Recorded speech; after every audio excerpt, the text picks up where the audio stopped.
తెలంగాణ బంద్ నిర్వహిస్తున్నటువంటి Congress, CPM, CPI, BRS పార్టీలు, అదే రకంగా సామాజికంగా బీసీ సంఘాలు పెద్ద ఎత్తున ఈ బంద్ నిర్వహిస్తున్నటువంటి పరిస్థితి ఉంది.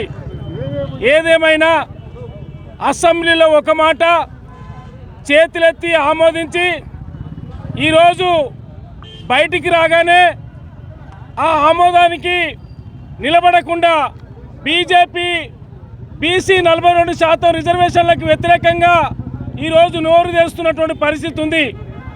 ఏదేమైనా ఈరోజు తొమ్మిదో సంబంధించినటువంటి జీవోని షెడ్యూల్లో చేర్చాలి. షెడ్యూల్లో చేర్చకుండా రాజ్యాంగ సవరణ అనేటువంటి జరగదు. కాబట్టి వెంటనే కేంద్ర ప్రభుత్వం తెలంగాణ రాష్ట్రంలో ఏదైతే 42% ఇక్కడ ఉన్నటువంటి తెలంగాణ ప్రభుత్వం ఆమోదించినటువంటి అన్ని పక్షాలు ఆమోదించి పంపించినటువంటి బిల్లును వెంటనే ఆమోదించాలి. అదే కాకుండా దాదాపు నెలల తరబడి గవర్నరు ఏ బిల్లు అయితే ఆమోదించకుండా తిరస్కరించకుండా పెండింగ్ పెట్టడం అంటే ఈరోజు గవర్నర్ని ముందు పెట్టి ఈరోజు బీజేపీ నాటకం ఆడుతున్నటువంటి పరిస్థితి ఉంది. ఈ బీజేపీ బీసీలకు వ్యతిరేకం, మనువాద సిద్ధాంతం పేరుతోటి, మతం పేరుతోటి, కులాల పేరుతోటి విచ్ఛిన్నం చేయడం తప్ప పేదలకు సంబంధించినటువంటి అణగారినటువంటి ప్రజలు తరతరాల నుంచి ఎలాంటి రాజకీయాలకు కానీ విద్యా అవకాశాలు కానీ ఉద్యోగ అవకాశాలు పొందనటువంటి పేదలు ఈరోజు ఏ రకమైనటువంటి అవకాశం కల్పించాలనేటువంటి పరిస్థితి ఉంది. ఈరోజు నేను అడుగుతా ఉన్నా, భారతదేశంలో 6-7 రాష్ట్రాలలో ఈరోజు 50% మించి రిజర్వేషన్లు అమలు జరుగుతున్నటువంటి పరిస్థితి ఉంది. ఎందుకు అమలు జరుగుతూ ఉన్నాయి అంటే బీజేపీ పాలిత రాష్ట్రాల్లో ఒక తీరు, బీజేపీతర రాష్ట్రాలలో ఆమోదించకుండా తిరస్కరిస్తున్నటువంటి పరిస్థితి ఉంది.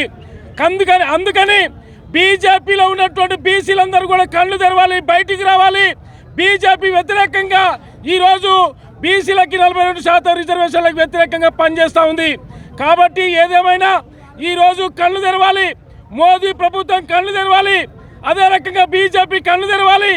ఒక రకంగా నాటకం ఆడుతూ ఉన్నారు.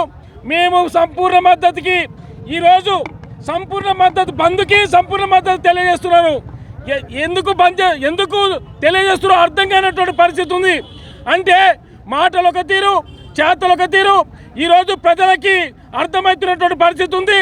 రేపు రాబోయే కాలంలో ప్రజలందరూ కూడా ఈ బీజేపీ యొక్క నాటకాన్ని ఎండగడతామని చెప్పి ప్రజాక్షేత్రంలో తేల్చుకుంటామని చెప్పి ఈ సందర్భంగా మనం చేస్తా ఉన్నా. ఏదేమైనా రంగారెడ్డి జిల్లాలో సిపిఎం పార్టీ ప్రజలందరూ కూడా ఏకం చేసి అందరికి కూడా ఈ యొక్క బంద్కి సహకరించినటువంటి ప్రజలకందరూ కూడా కృతజ్ఞతలు తెలియజేస్తూ ఈ యొక్క అవకాశం ఇచ్చినటువంటి అందరికీ కూడా మన మీడియా మిత్రులకి ధన్యవాదాలు తెలియజేసుకుంటున్నాం.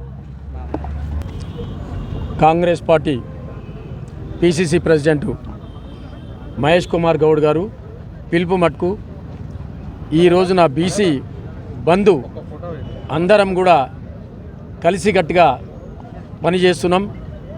తర్వాత పార్టీలు సిపిఐ, సిపిఎం, కాంగ్రెస్, టీఆర్ఎస్ ఒక ఆలోచన విధానంగా వీళ్ళంతా పెద్ద మనుషులు.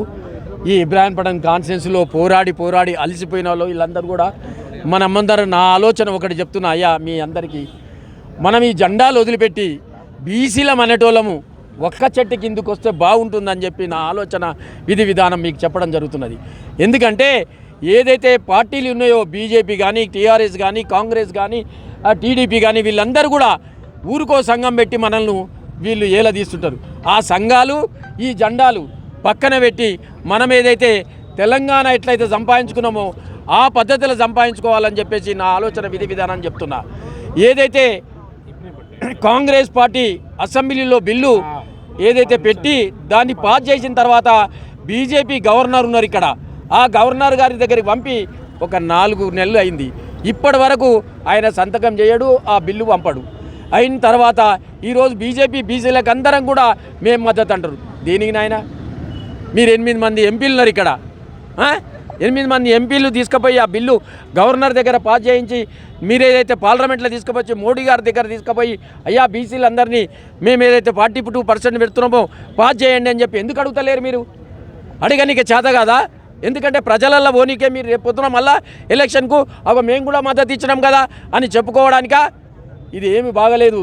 బీజేపీ కానీ ఎవరైతే చేస్తున్నారో ఆ పద్ధతి ప్రకారంగా మీరందరూ కూడా నిలిచి బీసీలను ఒక దాని దగ్గరికి తెచ్చి ఈ 42% సాధించాలని చెప్పేసి మనవి చేస్తున్నామయ్యా.